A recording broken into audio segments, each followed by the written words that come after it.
अस्सलाम वालेकुम स्टूडेंट्स। अभी तक जो हम टॉपिक पढ़े थे वो हम पढ़े थे इंटीरियर पॉइंट का।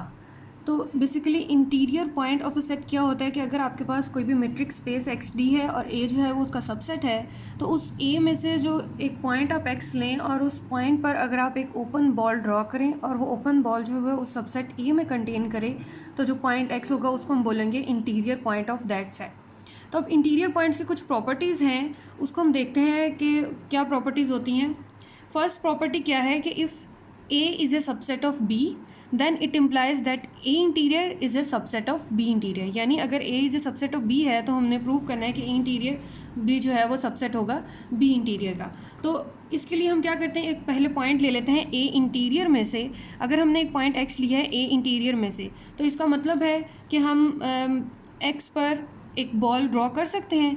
Then there is an open ball B of X R. अगर बॉल जो है वो ड्रॉ कर सकते हैं तो इट्स मीन कि एक्स जो होगा वो बिलोंग करेगा बी ऑफ एक्स आर से, और बी ऑफ एक्स आर जो है वो कंटेन करेगी ए में, क्योंकि अब हमने एक्स पॉइंट लिया था ए इंटीरियर में से। तो इसका मतलब एक्स पर हम एक ओपन बॉल ड्रॉ कर सकते हैं जो कि कंटेन करेगी ए में। अब यहाँ अकॉर्डिंग टू कंडीशन हमें पता है that A is a subset of B. ये ए कंटेन बी का मतलब यहाँ से क्या है, मीन्स कि according to given condition that A is a subset of B. तो यहाँ से आप इम्प्लाई कर सकते हो that X belongs to B of X R which is a subset of B.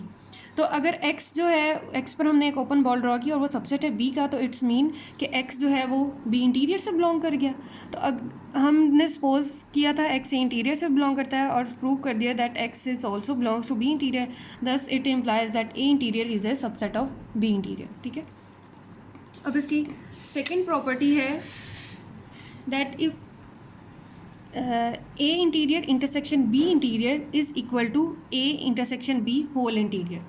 अब हमें प्रॉपर्टी इंटरसेक्शन की पता है that a intersection b is a subset of a, similarly a intersection b is a subset of b। तो according to first part that if a is a subset of b then a interior is a subset of b interior. तो यहाँ से मैं कह सकती हूँ that a intersection b interior is a subset of a interior, similarly a intersection b interior is a subset of b interior. तो it's mean कि जब आप इन दोनों का इंटरसेक्शन लो तो ए इंटरसेक्शन बी इंटीरियर, इन दोनों का इंटरसेक्शन सेम आ जाएगा ए इंटरसेक्शन बी इंटीरियर, और in which is contained in A interior intersection B interior. ये हमारे पास आ गई फर्स्ट इक्वेशन। मीन्स हमने इक्वालिटी को प्रूव करना है।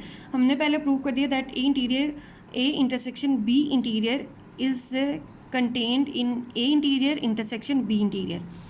अब हम प्रूव करेंगे that A interior intersection B interior is contained in A intersection B interior. तो उसके लिए हम कन्वर्सली सपोज कर लेते हैं let x belongs to A interior intersection B interior. अगर कोई भी पॉइंट जो है वो किसी इंटरसेक्शन से बिलोंग कर रहा है तो इसका क्या मतलब है कि x belongs to A also and x belongs to B interior. अगर x जो है वो a इंटीरियर से बिलोंग कर रहा है तो इसका मतलब कि यहाँ पे हमारे पास एक ओपन बॉल आएगी जो कि किस में कंटेन करेगी, a में कंटेन करेगी। और इसी तरह जो b, अगर x बिलोंग करे b इंटीरियर से तो इसका भी क्या मतलब है कि यहाँ पे हमारे पास एक ओपन बॉल होगी जो कि कंटेन करेगी b में कंटेन करेगी। अब डिफरेंट a और b सेट्स लिए हैं तो यहाँ पे a की जो बॉल होगी उसका रेडियस सपोज कर लिया कि वो r1 है, और जो b की बॉल है उसको का हमने रेडियस सपोज कर लिया r2 है। ये चीज़ यहाँ लिखी हुई है that x belongs to b of x r1 which is contained in a and x belongs to b of x r2 which is contained in b। इसका क्या मतलब है कि अगर आपके पास यहाँ पे कोई भी स्पेस नहीं, हम ले रहे हैं बॉल्स ले रहे हैं ना, इसको छोड़ दें, इनका सेंटर क्या है, सेम है, और सपोज एक बॉल है जिसका रेडियस है r1 और इसी तरह आप एक और बॉल ले लें जिसका रेडियस है r2, बट दोनों का सेंटर क्या है वो सेम है।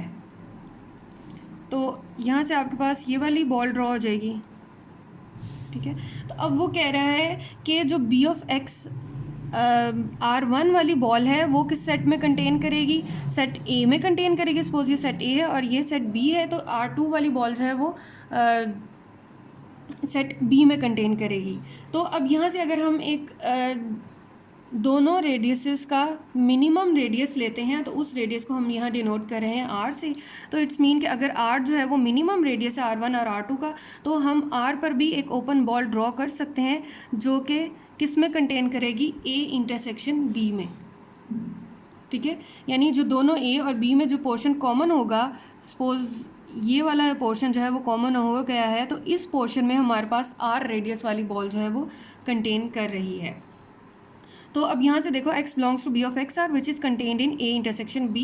तो ये इंटीरियर पॉइंट की डेफिनेशन के अकॉर्डिंग हमारे पास क्या प्रूव हो गया यहाँ से, x belongs to a intersection b whole interior. तो x अगर बिलोंग करे a इंटरसेक्शन b से, तो इसका मतलब हमने स्टार्ट क्या किया था कि x बिलोंग कर रहा है A interior intersection B interior से, और प्रूफ क्या कर दिया कि x बिलोंग कर रहा है A intersection B whole interior से। So it's mean A interior intersection B interior is a subset of A intersection B interior. तो अब इक्वेशन 1 देखो, उसमें क्या था, A intersection B interior subset of A interior B intersection B interior. अब यहाँ पे क्या है, A interior intersection B interior is a subset of A intersection B interior. तो फ्रॉम 1 and 2 हमारे पास यहाँ से क्या आ गई, इक्वालिटी आ गई, that A interior intersection B interior is equal to A intersection B interior. ठीक है, तो अब इसकी हम थर्ड प्रॉपर्टी देखते हैं, वो क्या है, वो यूनियन के अकॉर्डिंग प्रॉपर्टी है। थर्ड प्रॉपर्टी क्या है, that A interior union B interior is contained in A union B whole interior. अब इस केस में क्या है, सिर्फ कंटेन वाली प्रॉपर्टी आ रही है, जो इस केस में हमारे पास इक्वालिटी जो है वो होल्ड नहीं करती। वो भी हम देखते हैं कि किस तरीके से इक्वालिटी होल्ड नहीं करती, पहले इसको कंटेन को प्रूव कर लें। अब हमें पता है यूनियन की प्रॉपर्टी के according that A is contained in A union B and B is contained in A union B. तो अगर A जो है वो कंटेन करा है A यूनियन B में, तो अकॉर्डिंग टू फर्स्ट प्रॉपर्टी हमारे पास क्या होगी, A interior is also contained in A union B whole interior and B interior is contained in A union B whole interior. अब इन दोनों साइड्स का आप यूनियन ले लें, तो A interior union B interior किस में कंटेन करेगा, A union B whole interior के। ठीक है, ये चीज़ हमने यहाँ पे प्रूव कर दी। अब हम देखते हैं हमारे पास जनरली क्या होता है, क्योंकि A union B whole interior is not contained in A interior union B interior. तो उसके लिए आप एक एग्जांपल लें। सपोज हमारे पास एक सेट है, एक सेट हमने लिया है ए जो कि है ए बी, और एक सेट हमने लिया है बी जो है बी सी। ठीक है, अब हमने चेक करना है, इसमें आप देखें यहाँ से आपके पास ए इंटीरियर क्या होगा, ए इंटीरियर आपके पास क्या आ जाएगा, ए बी आ जाएगा, और बी इंटीरियर क्या आएगा, वो क्या आएगा, बी सी आएगा। तो अब यहाँ से अगर मैं निकालूँ A interior union B interior, आप निकालते हैं, तो A interior union B interior यहाँ से क्या आ जाएगा, A B union B C, यही चीज़ आ जाएगी ना, A interior union B interior आपके पास क्या आ गया, A B union B C. और या अगर आप यहाँ से निकालें ए यूनियन बी, डायरेक्ट निकालते हैं यहाँ से, तो ए यूनियन बी यहाँ से क्या आएगा, ए जो है यहाँ पे इंक्लूड है ए, और बी भी जो है वो क्या है, इंक्लूड है। तो और सी जो है वो साइड जो है वो इंक्लूड नहीं है। तो अब यहाँ से देखो आपके पास ए यूनियन बी जो आया है, मीन्स अब आपके पास ए यूनियन बी आ गया। अब ए यूनियन बी इंटीरियर निकालो, तो ए यूनियन बी इंटीरियर क्या आ गया, ए सी आ गया। तो it's mean that A union B interior is not equal to A interior union B interior. ठीक है, समझ आई। तो इसलिए हम कहते हैं कि इसमें ये जो इक्वालिटी है यूनियन वाले केस में, वो हमारे पास होल्ड नहीं करती। ठीक है, तो अब आप लोगों की असाइनमेंट है कि आपने ये जो मैंने 3 प्रॉपर्टीज़ बताई हैं, हर प्रॉपर्टी से रिलेटेड आपने एग्जांपल्स, 2-2 एग्जांपल्स बतानी हैं। जैसे एक एग्जांपल तो मैंने नॉट इक्वालिटी के केस में ही बता दी। अब आप इसी तरह कोई भी रैंडम सेट्स लें, ए और बी लें, उसको आपने प्रूव करना है कि अगर आप उसका ए इंटीरियर यूनियन बी इंटीरियर लो, फिर ए यूनियन बी होल का इंटीरियर लो, तो क्या वो उसमें कंटेन करता है। सिमिलरली आपने इस केस में भी आपने ऐसे ही करना है बी पार्ट में कि ए इंटीरियर इंटरसेक्शन बी इंटीरियर लो, और फिर राइट हैंड साइड को सॉल्व करो, फिर देखो इक्वालिटी आती है। और सिमिलरली इस केस में भी आपने हर किसी की 2-2 एग्जांपल्स आपने प्रोवाइड करनी है। Okay, thank you so much.